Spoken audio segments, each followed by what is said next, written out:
Hey guys, my name is Noble Siri. You're welcome to my YouTube channel. This is a channel where I talk about everything business, marketing, sales, making money online, and AI, right? So one of the most important things to know when you start using Chat GPT is to understand that Chat GPT is not human, it's a machine, right?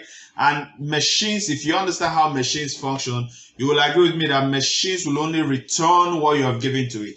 One of the best ways to ensure that ChatGPT gives you the best feedback is to introduce constraints and eliminate assumptions, right? If you don't eliminate assumptions from ChatGPT, it's going to give you a bland information. So one of those strategies is to introduce constraints and eliminate assumptions. Let's assume that we are a social media agency and we want to create a content strategy for a fashion brand, right? Quickly, I'm going to type something on ChatGPT, asking it to create a content strategy for a fashion brand. So I typed, I want to create a content strategy for a fashion brand. Now, if I press enter, it's going to give me a feedback, but you will understand that I did not give it adequate information. Because I did not give it adequate information, it has made a lot of assumptions and has given me information.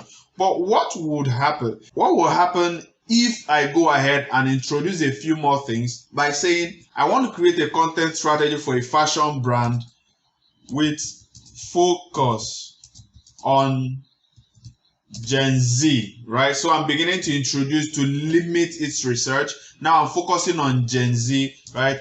They are excited about flashy fashion and want to remain trendy at all times, right? Now I've told ChatGPT who I am targeting, and I've also told ChatGPT, giving ChatGPT a lot more idea about who I am targeting, right? Now let's say create a content strategy for my Facebook audience.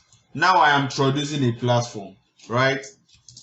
Return the feedback in table format, right? So let's just go ahead, create a strategy for my Facebook audience. Now I want to create a, say, 7 days content strategy. Now with this, you know that ChatGPT has a lot more information to work with, right?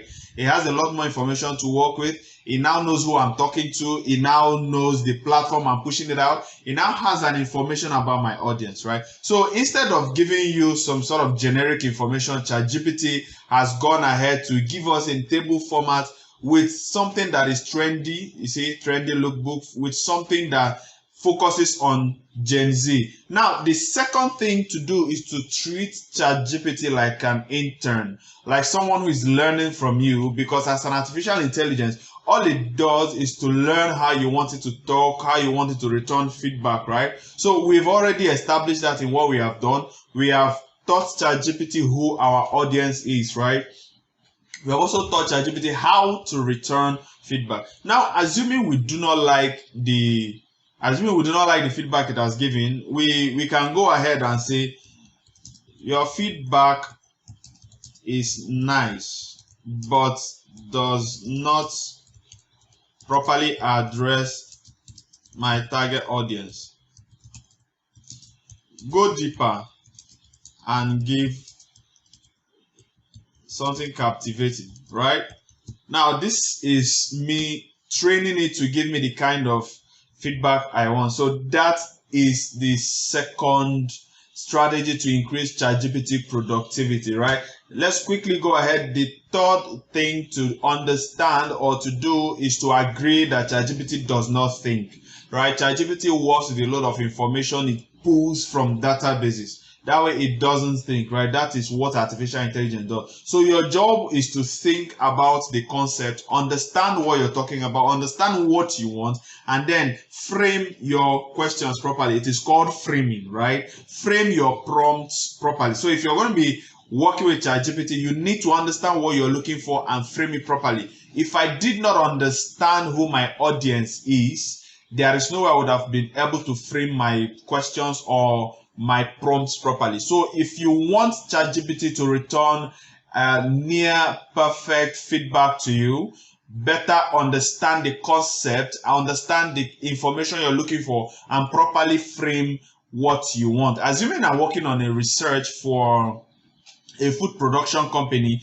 and I need to really understand the consumer rate for avocados, right? So I understand what I want. I'm working for a food processing company that uses avocados and they want to introduce a new product and they want to understand the consumer behavior of avocado fans. So what I'm going to tell Chat GPT is this. Since I do not expect Chat GPT to think, right, I'm expecting Chat GPT to behave like a machine that it is. So what I'm going to do is I want to, okay, how do we frame this? I want to introduce a new product for a client who works in food processing. The product is avocado based and they want to find out the consumer rate and behavior of people towards avocados, right? This is how to properly engineer your prompts, knowing fully well the technology behind ChatGPT. So I want to introduce a new product for a client who works in food processing.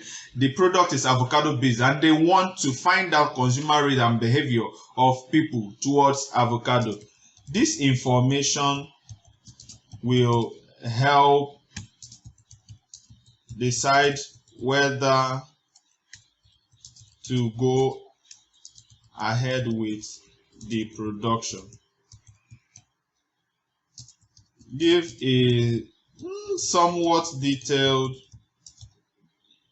research based information and return your feedback in a table format if necessary. Why did I use table format? Because I'm expecting it to pull up a lot of feedbacks, a lot of researches. So pulling out information in table format is easier to manage, right? So let's look at what feedback is given to me. So this is it. This is amazing. It has given me feedback in table format, right? The first information is given to me is consumption frequency. It's telling me also preferred avocado products. The 65% of respondents consume avocados at least once a week. That means there is a huge demand for avocado-based products. 45% respondents prefer whole avocados for homemade dishes and salads, right? So this is how to properly frame ChatGPT prompts. It's called ChatGPT prompt engineering. This is how best to increase your productivity through ChatGPT. My name has been Nobusriu, and in this channel we'll talk about everything business, marketing, sales, make money online, and AI sometimes. If you find this video helpful, like this video, share it for people to see, like it, because that's the only way YouTube is going to know how useful the video is, and give it to people who want it. Drop a comment for me in the comment section if you have any questions or contributions. I'll be glad to respond to you. I always respond in the comment section.